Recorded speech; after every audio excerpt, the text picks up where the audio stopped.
गुरुदैव दत्त. श्री नरसिंह सरस्वती दत्तप्रभूंचं दिव्य कवच. श्री नरसिंह सरस्वती दत्तप्रभू हे मानवी देहामध्ये साक्षात श्री दत्तप्रभू आहेत. त्यांच्या अनन्य भक्तांचंच नव्हे तर त्याच्या पुढच्या पिढ्यांचंही रक्षण श्री प्रभू करतात. श्री गुरुचरित्रामध्ये अनेक ठिकाणी हे स्पष्ट दिसतं. विशेषतः अध्याय 20, 21, 30, 31 आणि 32 मध्ये या अद्भुत संरक्षण शक्तीचं दर्शन घडतं.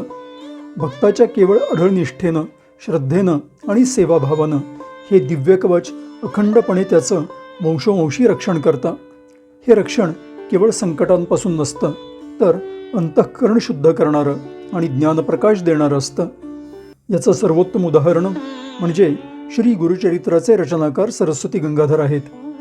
श्री नरसिंह सरस्वती दत्तप्रभूंचे परमभक्त सायनदेव यांच्या 5व्या पिढीत सरस्वती गंगाधर जन्माला आले.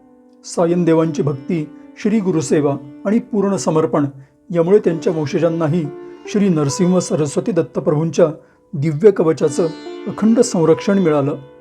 काळाच्या ओघामध्ये कित्येक पिढ्या येतात आणि जातात, पण कृपेचा प्रवाह मात्र अखंडपणे प्रवाहित असतो.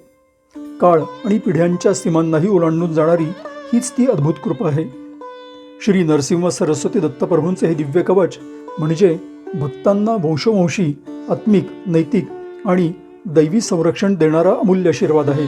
आणि अशा या कवचाची अनुभूती म्हणजेच श्री गुरुचरित्र. गुरुदैव दत्त.